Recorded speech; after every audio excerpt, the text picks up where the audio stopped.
I'm not saying video gamers have become a sedentary bunch, but 20 years ago, simulators were for getting a taste of life as an Olympic athlete or daring heroic pilot, whereas now most of them seem to be about being someone who's capable of getting up off the couch and bumming around the house. So let's talk walking simulators. Let's not fall into the trap of saying walking simulators keep popping up because they're lazy. Actually, they're a bold new form of storytelling that are coincidentally much easier to make than a game with actual gameplay, in the same way that it's really easy to make a bread sandwich. Let's do something we haven't done in a while and put the two most recent walking simulators head to head. Firewatch, a dramatic character-based experience set against the backdrop of watching fires, and Layers of Fear, a spooky horror set against the backdrop of horrific spookiness, that just came off early access. Quick question, who the fuck buys a story-based experience on early access, getting the whole thing spoiled for you while it's still crap? It's about supporting creators, yard, so you wouldn't understand. Now excuse me while I eat this handful of dry spaghetti. 1. Premise. Firewatch follows the adventures of Henry, a stubby Zach Galifianakis lookalike who takes a job as a lookout at a national park in order to escape from the difficulties of his life and forms a verbal relationship with his supervisor as a mysterious intrigue develops. Meanwhile, the premise behind Layers of Fear is, isn't it a shame Silent Hills got cancelled? It's essentially the playable teaser for Silent Hills stretched out to an entire house, not just 2 rooms of it. You're a tortured artist alone in your spooky mansion, and it's swiftly hinted there was a wife and child at some point. So yeah, you probably murdered them or ate them or strapped them to the couch and forced them to watch televised snooker until they lost the ability to reason. And that's why you're now haunted by visions of men wearing very tacky waistcoats. So if we're rewarding points, I'll give the first impression prize to Firewatch because it's not immediately clear what it's building up to. If you're in for horror or drama or just 2 middle-aged hairy outdoors people sexting each other all summer, whereas Layers of Fear immediately looks like we got on the Haunted Mansion ride at Disneyland. 2. Walking. Wouldn't be much of a walking simulator without it. We're saving the sitting on the couch simulator for when the average BMI goes up again. So Henry's task is to wander around the park, completing the objectives that his boss gives him, which range from go to a place and look at a thing, to look at a place and go to a thing. But that's only if you're one of those tiresome squares who see life as nothing more than a to-do list. You can also explore the park freely and look for secret things, which is the to-do list for cool people. The main purpose of walking in Layers of Fear is to bum around the room inspecting the furniture until something spooky happens, after which you leave the room by the door you came in, except now it leads to a different room because illogical architecture is spooky.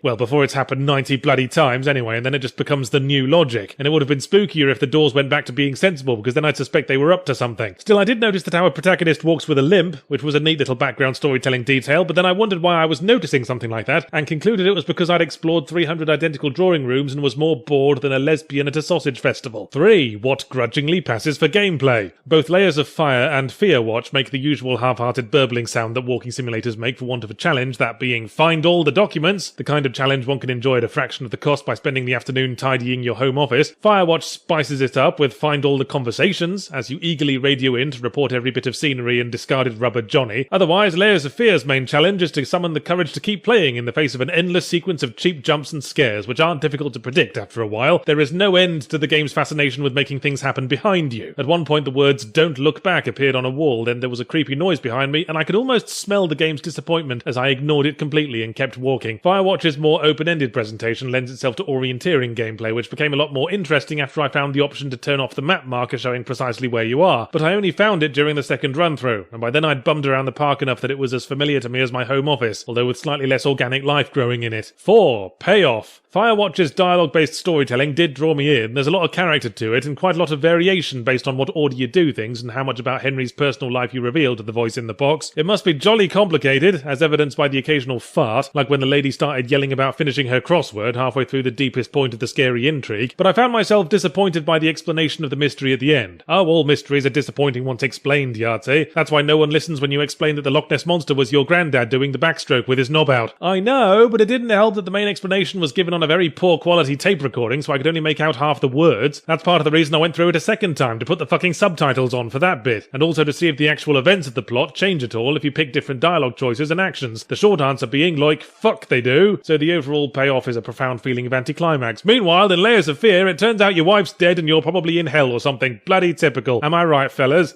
5. Conclusion. The problem with Firewatch is it's the kind of game where I'll say I don't like it because X, and everyone will say X is the whole point. I'd say it looks alright and the dialogue is strong if occasionally hovering around the city limits of sarcastic clever clogs Joss Whedon town, but I left feeling underwhelmed because nothing much happened and what did happen didn't mean anything, and they'll say, ooh, that's the point, it's a meditation on the futility of escaping the petty miseries of modern life. Yeah, but I could get the same feeling from immersing my head in a bowl of water and my doctor told me to stop doing that. As for Layers of Fear, like PT, it's not much more than a show showcase of spooky set pieces, but PT never claimed to be a complete game. Makes me think of Evil Within. You try to make an entire game out of a delusional nightmare sequence, and it gets boring because it never lets up and the nightmare becomes the norm. Bid us to sit down and pull the chair away as we do so, but don't keep doing it. Do it once, then apologise, let us sit for a while, wait till we're calm, then throw spiders at our face and burn the house down. That's what I do, and I've never heard complaints. No coherent ones, anyway.